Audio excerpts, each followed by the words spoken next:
very interesting news coming out of Raiders training camp today. My name's Mitchell Renz. You're watching the Raiders Report. And coming up here on today's show, I'm going to break down the 6 most interesting notes that I have from day 7 of Raiders training camp practice. They had off yesterday, and there's a lot of big storylines to cover today. And then near the end of today's show, I'll just go through and I'll put down the rest of the notes, the top things that I think that the nation needs to know from Pete Carroll's practice today. But you know what? I'm a man that if you're not first, you're last, and I wanted to do a July sub battle with the top channels here at Chat Sports. To me, the top 5 channels that we have are the Raiders, Eagles, Bears, Cowboys, and 49ers, and I want to make sure that we stay at number 1. So if you bleed silver and black, hit that subscribe button and help me take down all these other fan bases. If you believe Raider Nation is the best fan base in the NFL, let's prove it to my bosses. Let's prove it to the Chat Sports world that that is true. So coming up here, let's get into some very interesting news around the Raiders. And the very first thing that I want to talk about here is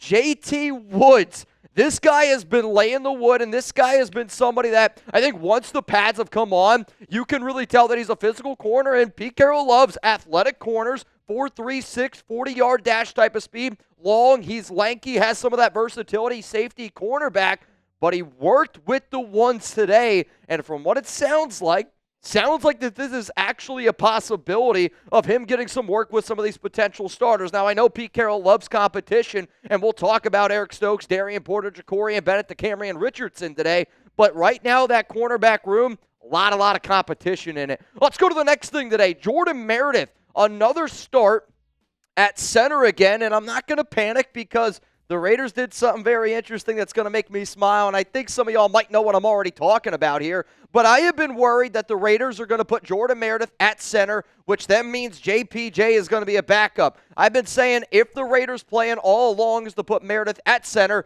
you got to put Jackson Powers-Johnson on the offensive line somewhere. Now, where they put him, it's not exactly where I anticipated that they were going to put him, but I am proud of this organization for realize if you want to put Meredith at center, I don't 100% agree with it, but if you want to put Meredith at center, JPJ's got to be at an offensive position, and I want him at guard. What's fun here is they put him at right guard, and last season, Jackson Powers-Johnson played 29 snaps at right guard. He played just over 900. Mainly, a lot of those came from left guard. It was like in the 500s, I believe, left guard, just over 400 at center. And when he was drafted to be a center/offensive guard. I believe no matter what position he plays, he's going to be a truly special player. Adam Butler said it yesterday, and I talked about it in my show yesterday as well. But Butler essentially said he's going to be an all-pro offensive guard. And I sat there and I wondered, are they trying to tell us something? Are they trying to tee it up that they're going to put JPJ at right guard? I will say this. I do believe that he can be an all-pro center. I do believe he can be an all-pro offensive guard.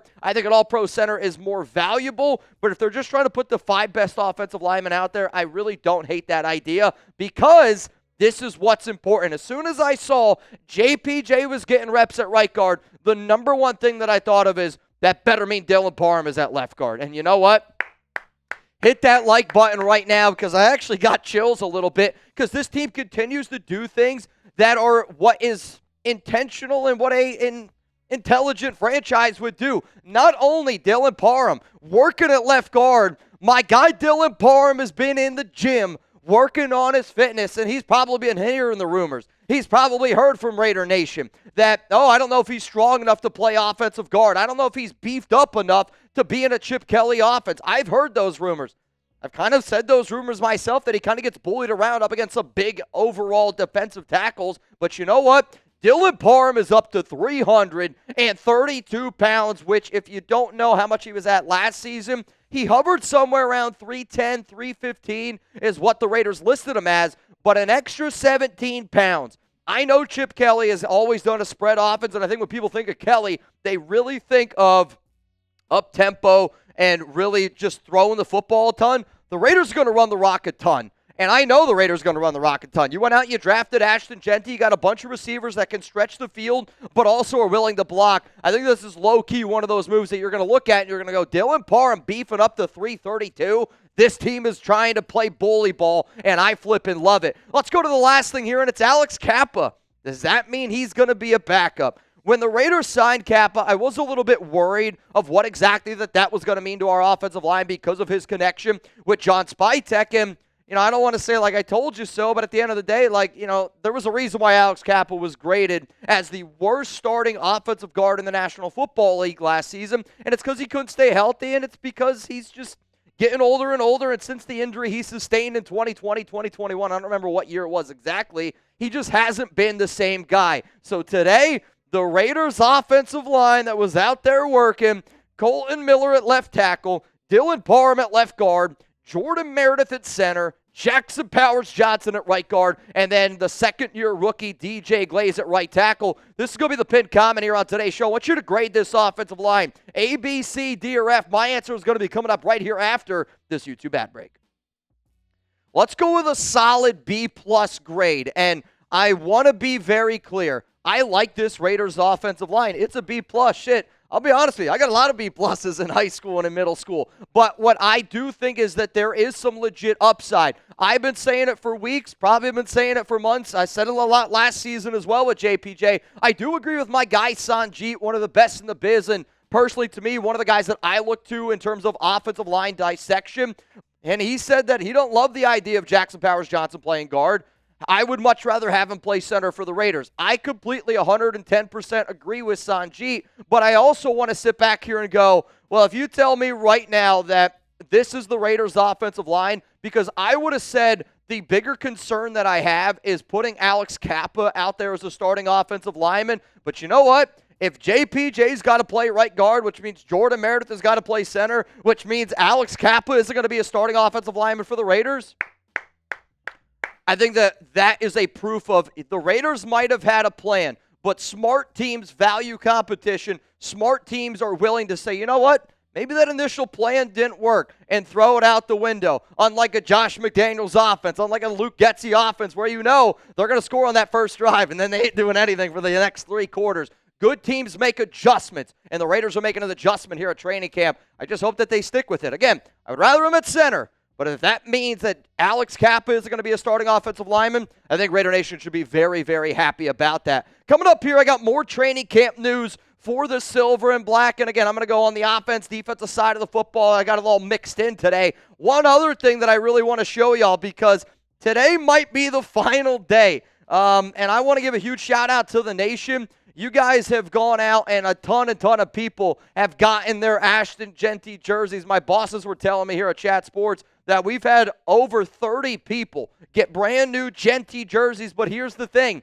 We might only have a few more that are available in all the sizes. So if you're trying to save $26, if you plan on getting an Ashton Jeanty jersey, because Thayer Munford could not stop hyping up Jeanty today at practice. I know that he's going to be a dominant running back. And if you want to get your hands on a jersey, it's chatsports.com/Jeanty. That link, if you can't remember it, even though it's right down there, will be down in the comments, will be in the description of today's show, though my wife Alex would probably think that I can't even find anything, especially not a link down in the description. But hey, it's down there. All right, let's go to the training camp news and notes here. And again, Ashton Jeanty's going to be a stud there. Munford was really, really, truly hyping him up, and I loved hearing Munford talk about him. But let's get into some of these training camp news and notes today, which, again, I'm just going to break down probably like the 13 biggest things that I got overall. The first note here is Trey Tucker. I think he looks like he's going to be the wide receiver too. And Jacoby's no doubt number 1. Brock Bowers obviously number 1 tight end. But there's been a battle between Trey Tucker, Dante Thornton Jr., and then also, Jack Besh kind of mixing and matching in there as well. Dante has been really solid, and him and Darien Porter, I'll tell you what, right now, they're having some unbelievable rookie battles, and I can't wait to watch that battle go down the next year, because if you're a believer in iron sharpens iron, Darien Porter's going to get better.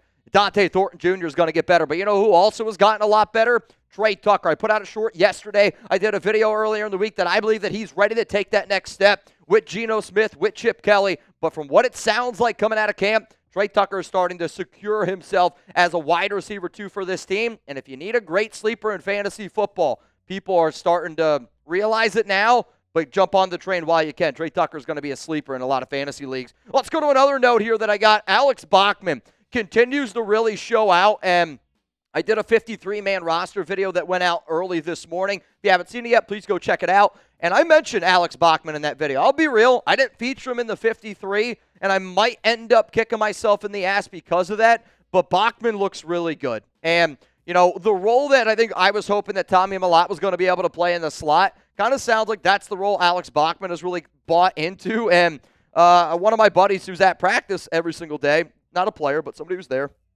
told me, I almost wonder if Bachman's playing this like Julian Edelman role that the Raiders were envisioning, when they brought in Mellott. And maybe Julian Edelman role is an unfair statement to make, but Bachman's getting open. Him and Aidan O'Connell have a lot of connection. Good route runner, solid hands. Coaches love what they got from him so far. Let's go to Ashton Jeanty. He was an absolute bowling ball today, and I think since the pads have been put on, you could just really tell that he's a physical runner, and he's just so low compact, and when he hits you, like, arm tackles aren't going to do it. You better get your body ready. You better get ready to lay the wood or else he's going to drag you. There was a story today that I saw on Twitter about Jeanty hitting, I believe it was the Camryn Richardson. Richardson tried to arm tackle him, and Jeanty carried him for another 4 yards. Like, that's the type of mentality that this Raiders team has. Dylan Parham bulks up. JPJ is a bowling ball. This is going to be a team that plays some FU style of football, and it's going to be led with that bowling ball, Ashton Jeanty. Darien Porter, really great practice today from everything that I heard. He did have an interception, which, again, he's going up against Dante Thornton Jr. a ton. Those guys are competing. There's some times that he gets beat. There's some times that he does the beating. I don't know, that sounds terrible. But Darien Porter, another good day for the rookie. You can see that he is somebody that's got high potential and a lot of length, a lot of athletic ability, a lot of competition, again, in that cornerback room. Jack Besh, the Raiders wide receiver who they drafted in the second round coming out of TCU, he was really good today from everything that I heard. He's a good football player. And I feel like every time I talk about Jack Besh, I always talk about, guy's just a good football player. He's a good blocker. He's a good route runner. He does a lot of these things special. I don't know if he's going to be good enough to maybe supplant somebody along the lines of Dante Thornton Jr. as that top 3 wide receiver, but I think it's a good problem to have, and I'm happy it's a problem that we do have. Michael Mayer, 2 touchdowns today in the one-on-one team drills. It was back-to-back touchdowns for Mayer. You can tell that he's really starting to get it to click together. Hell, some of y'all might have seen the short that I put out earlier today on the YouTube channel, but I think this is another guy who's getting ready to take that next step, and if the Raiders want to have success, you need, obviously, your star players to succeed. But if we could finally get that tight end, too, that we've been hoping for out of Michael Mayer, I think that just makes this offense so much more versatile. Somebody that did not have such a good day today, Lonnie Johnson Jr. He got picked apart a little bit, and I heard Geno today was in his bag. I heard that Chip Kelly did a phenomenal job trying to get the tight ends involved, trying to get them open in space, and Michael Mayer's a hell of a player. Brock Bowers is a hell of a player, and when you match up those guys, that's going to be a mismatch. And from what I understood today, Geno targeted the tight ends often, continues to show that he loves the tight end, same with Chip Kelly. But right now, one of the mismatches that you're seeing at training camp is the secondary, is Lonnie Johnson Jr. kind of getting matched up here against some of these tight ends. But Geno continues to show that if you want the ball down the field, he's going to throw it down the field. He's taking what is given to him, extremely accurate. But again, these tight ends are going to make a serious impact this season, and if you play fantasy football, I don't know if Bowers is going to get 111 catches again, but he's going to get a lot more work, and it's going to be better work this season. Just maybe not as many receptions, hopefully more yards and touchdowns. Speaking of touchdowns, Brock Bowers TD today, and number 89 is the best in the biz. This team is trying to do everything in their power to get him the football, whether they're lining him up in the slot, whether they're lining him up out as an X receiver, while they're I don't know, putting him hand in the dirt. They can do so many different things with Brock Bowers, and I'm so happy that Chip Kelly is our offensive coordinator because he's just continuously showing you that he loves getting both of these tight ends involved because of the mismatch. The final note that I'm going to give you guys today, I don't love, and I messaged Tyrie, and I'm hoping I get an answer back from him, but he did not practice today. And, this is somebody that I've been hearing a lot of good stuff about. We've been seeing that he's getting better and better. With Wilkins out, I think a lot of us are really hoping that he's able to take that step and he could turn into that player that was drafted number 7th overall and play defensive end to play defensive tackle. I'm going to try to get an update from him. Like I said, I messaged him, but since the whole Wilkins situation, I'll be transparent. Raiders players have not talked to me since the Wilkins situation. So, before we end this shit show here, I want to tell y'all about this game tonight because Jeremy Chuggs and I We're going to be live on our YouTube channel here over at Chat Sports. That link is going to be down there below. We have over 413,000 subscribers. Hall of Fame game, Chargers up against the Detroit Lions, and we're going to be going live at 7 p.m. Eastern Time, 4 p.m. Pacific. Here's what I want to be very transparent about. I want to be able to do more Monday Night Football games. I want to be able to do more live shows here at Chat Sports. I hope Raider Nation shows up and shows out tonight. That way we can show everybody here at Chat Sports. That way we can show everybody in the world why Raider Nation is the way that it is. And we also get to root against the Chargers. So hope to see you there. Again, we're going to be going live 7 p.m. Eastern Time, 4 p.m. Pacific over at Chat Sports.